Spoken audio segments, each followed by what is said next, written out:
Hello, my name is Dante Renee, and welcome to the 10 Room Bizarro YouTube page where I talk about films that I believe need to be talked about more. Like tonight's film, this is the rare and very unknown film starring Mary Woronov from 1984 called Blood Theater.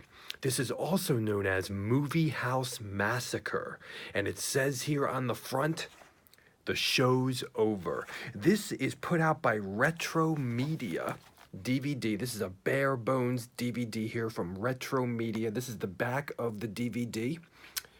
Okay, you get some screenshots, some interesting photos, and a rating here. It says unrated, color, naked girls, and bloodshed. That's the reason why it's unrated there. So this is from retromedia.org.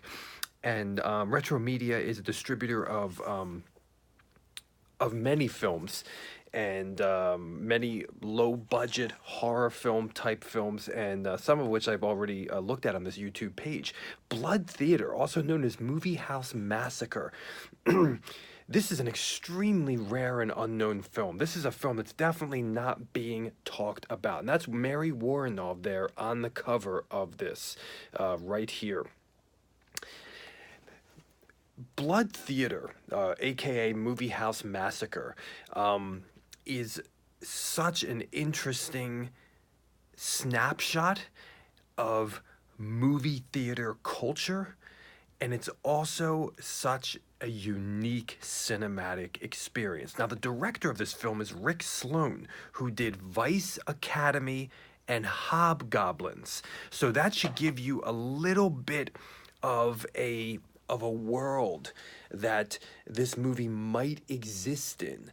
And Blood Theater is very unique in that it is a horror film with doses of subtle, low-budget humor and quirkiness, yet also terror and atmosphere and horror vibes and spookiness and creepiness.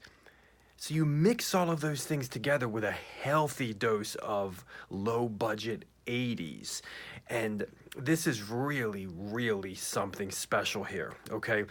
I will tell you, everybody, talks about the movie Popcorn, which was done in the early 90s. This film right here from 1984, obviously before it, people need to talk about Blood Theater because this is the story of movie theaters. We have a movie theater chain called Spotlight Theater, and they're going to be, kind of reopening another theater in the franchise of theaters. And we have a few people who are going to reopen this theater that has a history to it that involves murder and violence. And this is a theater that is constantly people try to resurrect it, and then it closes. Something happens. Somebody gets murdered. And this group of young people are now thrown into this theater to open it up and make it part of the Spotlight Theater franchise. And you get to see them getting a theater together. What does it mean to resurrect an old movie house, a real movie house, by the way. This was shot in California, in Southern California area, and they're real theaters being utilized in this film. So you get a really healthy or unhealthy dose of movie theater culture. Everything from the concession stand to the projection booth, to the movie theater offices, to how to prepare to get an ad out for the opening night, buying some movie theater plants, getting your movie theater outfits on with a bow tie, and really, kind of getting things together. And this film exists in that world. It exists in that plane. The ticket taker, at the front before you even enter into the theater, that whole deal. And it's the world of 1984, and it's the world of 1984 movie house movie theater culture. So it's beautiful, beautiful in that regard. And we have history. We have the supernatural. We have murder. We have teenage 80s rebellion. We have a healthy dose of 80s outfits that are sleazy with colorful neon spandex and some 80s boobs, and some 80s hair and 80s dye and an 80s radio that almost looks like a modern 2018 some kind of Bluetooth speaker or something, actually, now that I look back at it. And we have all of these elements existing in here. We have a phone that melts, doors that open, doors that shut, fog rolling in, people being pulled under movie theater seats. And we have stabbings and strangulations, even a low-budget decapitation and squishing of the head. We have an old mysterious man. We have in a shocking kind of piece of the storyline, and I say shocking in a way that it is dumbfounding. In some ways, the past connecting to the present, a character in the past connecting to a modern character in the film at this time, one of the characters resurrecting the old movie house. And kind of that connection is so surreal and bizarre. When we look at the music for Blood Theater, I like to say that it sounds like a mix of a Nintendo game, the original Nintendo, a Nintendo game soundtrack mixed with the original Slumber Party Massacre soundtrack. So if you mix those two together, also with some elements of low-budget, quirky vibes in between those two, then you have the score for Blood Theater. Really, really interesting. And I love the score for Slumber Party Massacre. And I love, 80s original Nintendo game music. In a lot of regards, I listen to them. I collect, the soundtracks and listen to them on YouTube and everything. And so that's what the mix of this sounds like. Now, the very, very interesting thing about the soundtrack and the score of this film is that there's very little of it. For the vast majority of this film, you are in natural silence, natural sounds of the film, and sometimes damn near close to silence, which is making the atmosphere of the film. And for the majority of this film, you are hearing wind blowing, and you are hearing thunder and lightning, even when the days are sunny.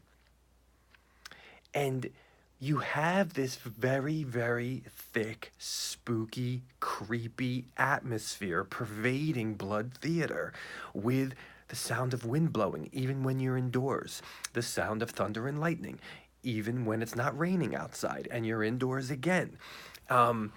And for the vast majority of this film, we are inside of movie theaters. There are 2 movie theaters. We are inside the different rooms of the movie theater, and sometimes in the projection room, as I stated. And then, of course, also in the theater itself with the seats there. Another kind of fascinating thing is we spend a little bit of time in a library with the card catalog of the library. And another... something very interesting is that the theater, one of the theaters that we're looking at, doesn't just show movies. It also did plays and productions, bizarre ones at that were recorded. We also have a plot theme in this film of bootlegging movies, which I wasn't aware was a thing in 1984, and even movie conventions where people would sell bootleg movies. This is very interesting to me. This is another plot point in this film. Do you see what kind of a snapshot this film is? I mean, it's fascinating in that regard. It's so interesting, and so we have the worlds colliding of a haunted movie theater film mixed with some 80s sleaze. We have topless nudity, but for the vast majority of the film, it is really just the sleeves and the outfits, short skirts and spandex, as I mentioned, and one girl in particular who's attractive and just has that 80s awesomeness to her, even though she's a total bitch. On the loudspeaker of the theater, the main theater that's already open, you're constantly hearing these messages kind of being spoken on the speakers of the theater. And they're witty and weird in a low budget sensibility type of way, if you catch my drift. This is also a cheerleader film as well. You're probably like, what are you even talking about? It is. We have some cheerleaders in the film, and we're seeing them in their cheerleader outfits, and there might be some, bringing the cheerleaders into a horror film, into a supernatural horror film at that. We even have a section of this film where you see a fake trailer, which I believe to be a fake trailer, that is showing at one of the movie theaters. That involves, I believe it was clown whores, and I wished it would make that movie. It looked amazing. And there was another film that was showing also that had a sign next to it that said, the extreme violence and warning or something like that. And it was about, I think, like Chainsaw Girls or something like this. And so the theater is showing these sleazy, kind of made-up horror films, and you get a chance to even see kind of, the intermission card, and you get to see kind of the beginning concession stand ad for the Spotlight Theater, where the owner of the theater in the film, who's a total jerk, is holding popcorn. And so it's so cool, it's so unique, it's so creative, and it's so low budget. And if you love that beauty and you love that 80s vibe, wow, wow, wow. How do you mix a creepy atmosphere also with quirky, low budget 80s fun and some humor? And when I say some humor, I do not mean what you're thinking. I mean, not everybody would get it. I mean, what I mean is not everybody would understand that it was funny. You'd have to kind of be looking. You kind of have to be listening with the right ears, if you catch my drift. And that just makes it awesome. Now, it says in the back of the disc here, okay, in the summary of the film, it says, "This decidedly quirky story has all the elements of a John Waters film on acid, and is the first film to publicly expose the unusual, twisted underworld trademarked by director Sloane from Vice Academy and Hobgoblins." So very interesting. This is one of his first films. The first film to publicly expose the unusual, twisted underworld. Yeah, interesting. And there's a dream sequence in this film that involves a girl being killed and being put inside of a popcorn machine. There is and there's a popcorn machine that's constantly like popping and like blowing up in people's faces. And there's a sound that's constantly throughout this film also that sounds like at first I thought it was whenever this one particular door opened, but not so. It just kind of happens almost when scenes change sometimes, or it's so weird. We also have this one random scene where this girl has to make a decision on whether or not she wants to start a fight with making another girl jealous and taking her top off in the movie theater and throwing everybody's popcorn everywhere. And all of a sudden you see an angel of her pop up and then a demon of her pop up over her shoulders. This is like just pushing barriers and boundaries and just off the wall. It is off the wall. I've never seen a movie like this before, hands down. Definitely, I will say that. And really, really special, weird, cool film. And there's no computers in here whatsoever. So when you're seeing people in the back movie theater office, there's a typewriter, there's, you know, just some files, some papers, some photographs. That's it. And Mary Woronov really plays annoyed and angry and fun and a little bit sexy as well. The camera is very interesting in this film, as well as we have, you know, we have shots where we're focused on the girls' legs and butts and feet, and then we also have just some great scrolling type shots through the film. There's this great shot in the movie theater hallway where the camera is just on the ceiling and you're seeing light after light after light after light after light after light right down the hallway, scrolling by people in the theater who are working on the resurrecting the old theater. And some shots of the camera kind of cascading through a theater and then all of a sudden melding into a white wall. You know, some really interesting, unique shots. And kind of the killer in the film is very interesting in the way that he approaches his victims. When he approaches his victims, it's almost as if he's very easily seen, but yet he's not. And he reminds me a lot of...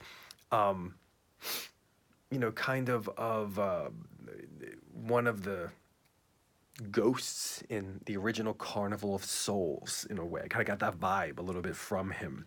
And there's also you know, a weird character at the beginning of the film also.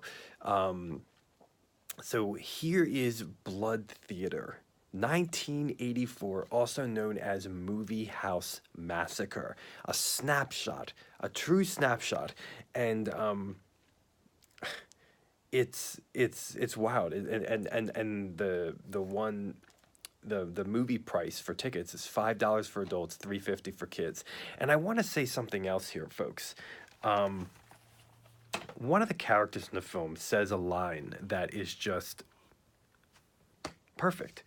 And to my recollection, I've never heard it in any film before. So I'm going to hear it in a extremely low-budget film that's rare and unknown. And one of the characters says something along the lines of, without the persistence of vision, movies wouldn't exist. Something like that. And that phrase, the persistence of vision... Look that up. Google that. Yahoo that. Whatever you got to do that. Look it up. The persistence of vision is part of film theory, specifically almost with animation and the way that our eyes perceive images. So yes, Blood Theater talks about the role of movies and the reality of movies and the existence of movies because of the theory of the persistence of vision. Thank you so much for watching the 10 Room Bizarro YouTube page, where I talk about films that I believe need to be talked about more, like 1984's Blood Theater. Thank you so much, and good night.